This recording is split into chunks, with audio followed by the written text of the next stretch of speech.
Hey, what's up everyone? Welcome to my review for Moneyball, the new film starring Brad Pitt, Jonah Hill, and Philip Seymour Hoffman. I'm going to do this review a little differently. Seeing that this movie's completely different and I couldn't think of a third category to do, I decided I'm just going to keep the categories at three. Story, acting, and entertainment. And in entertainment, I'm going to talk about more stuff that I couldn't fill for a single category itself. So this is only going to be a three category review.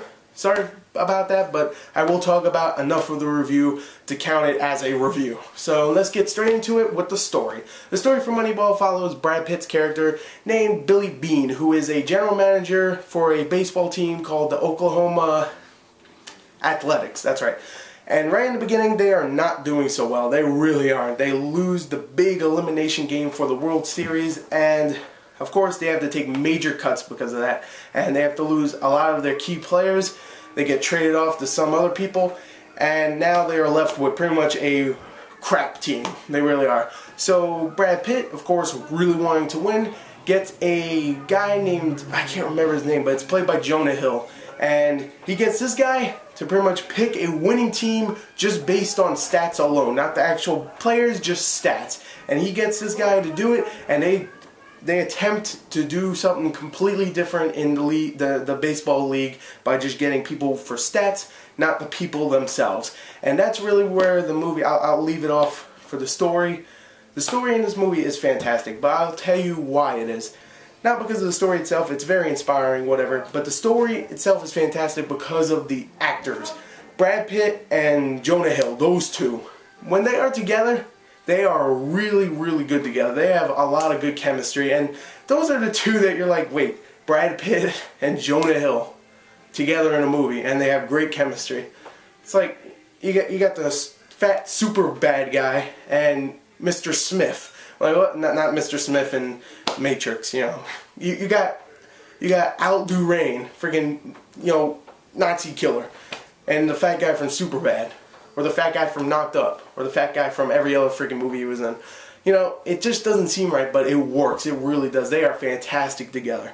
So I'm going to give the story, just because of that, a 9 out of 10. Let's go and talk about the acting for the film, even though I pretty much talked about it. Let's talk about it anyway. Brad Pitt and Jonah Hill in this film are fantastic. But of course, if I had to, you know, pick a better actor, I have to pick Brad Pitt. Brad Pitt does a fantastic job in here. He's very funny. He does really good with the dramatic parts. He gets really angry sometimes, so he throws stuff and he shows off his anger through facial expressions. He does a great job in this film. Jonah Hill, you know, he's the nerdy kind of guy, you know. He's very, very awkward and stuff, and when he's together with Brad Pitt, it's pretty funny. He's really, really good in the film. You should say, yeah, I mean, you'll probably say he's not really stretching from what he did before, because he's always been kind of like the awkward fat guy. Maybe not in Superbad, but in most films. But he's still fantastic in this film. Philip Seymour Hoffman, he's okay, I would say. But he's not in the movie all that much, and he doesn't really do all that much either. He does a really good job, but he's not as good as Brad Pitt or Jonah Hill in the film. So I'm just going to say right here, the acting is still fantastic, don't get me wrong. I'm actually going to give the acting a 10 out of 10 just because of the main two. They are so good together. But, you know, oh, the supporting cast is great also. But, you know, Philip Seymour Hoffman, he wasn't in the movie all that much. I love Philip Seymour Hoffman. I think he's a great actor. But he wasn't in the movie enough for me to go and say, yo, he's captivating, he's amazing. No, he's good, but not fantastic. So, anyway, the acting. Let's go and talk about the entertainment now. The entertainment. This movie, there is parts where it slows down and it gets a little boring, but for the most part, the acting is fantastic. The writing is amazing. Of course, it's co-written by Aaron Sorkin, who, of course, wrote Social Network. That's right, and probably other stuff. I don't remember. I think he did Kiss Kiss Bang Bang. I think. I love that movie, but I can't remember. And he's a great writer, but he's only a co-writer here.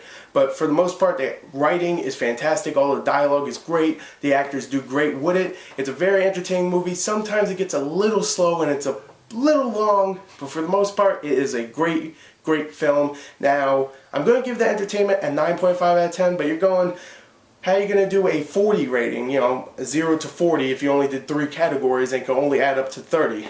Well, I decided I'm just going to go ahead and give it a score out of a 30 this time. So I'm going to give it a 9, and then a 10, and then a 9.5. It's going to be a 28.5 out of a 30. If you want to extend that to a 40, I guess it would be what, a 38.5 out of 40, I think?